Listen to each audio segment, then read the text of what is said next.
Thank you very much, Honorable Speaker.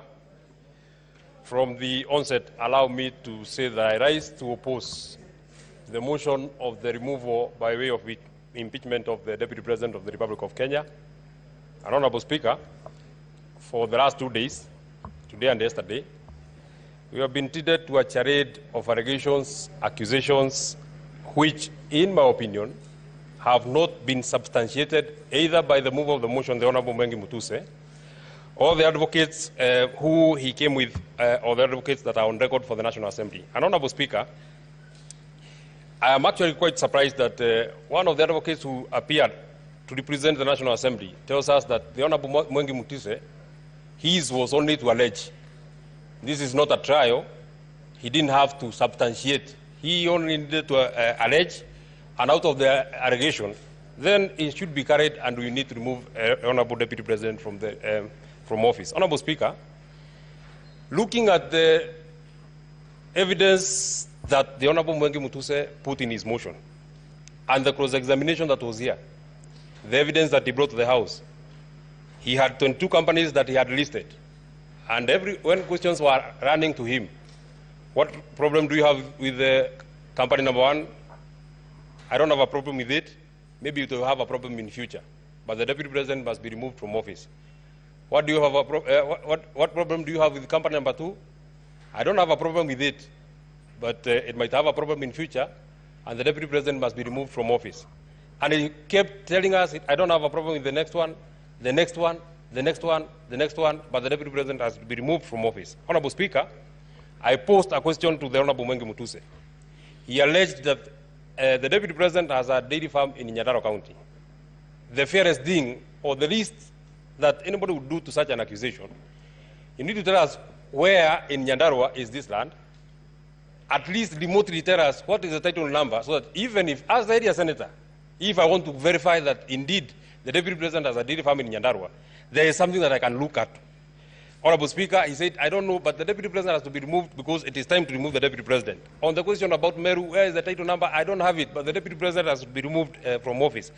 His wealth is 5.2 billion. Have you done a valuation? I don't have a valuation. I don't have a valuation. I don't mind. The Deputy President has to be removed from office. There is no evidence that I have in record. I don't mind. The other funnier question that we had, Honorable Speaker, is that the Deputy President has an allegation of insubordination. And the insubordination can only be sanctioned by the immediate supervisor of the Deputy President. The immediate supervisor of the Deputy President is the President. Is there any affidavit that the President has complained that there has been insubordination by his own deputy? Nothing.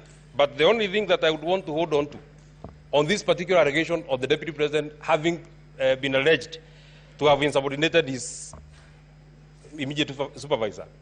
Since this motion of impeachment started, we have not had any comment from the President, either saying what has been alleged by Honorable Mutuse is true or not true.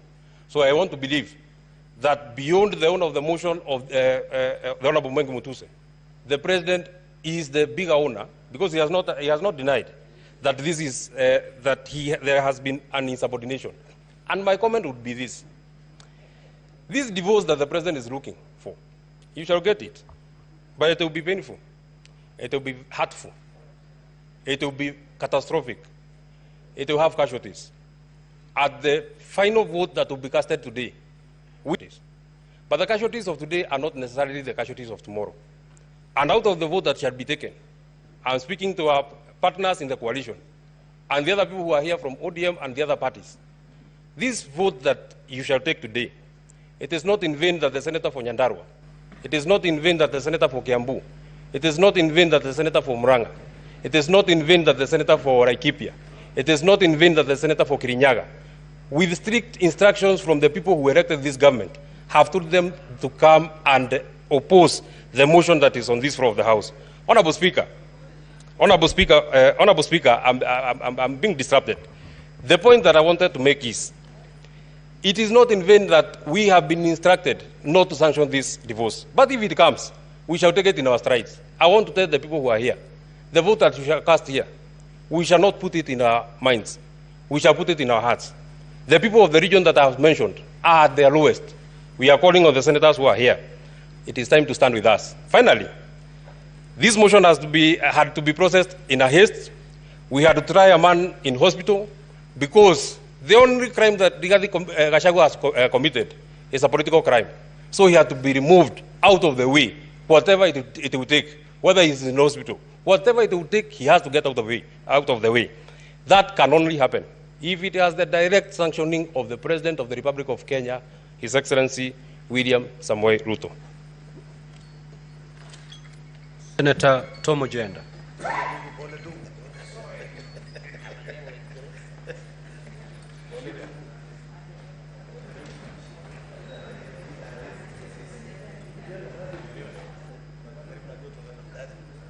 Honorable Speaker, it is with a heavy heart that I stand in Senate today to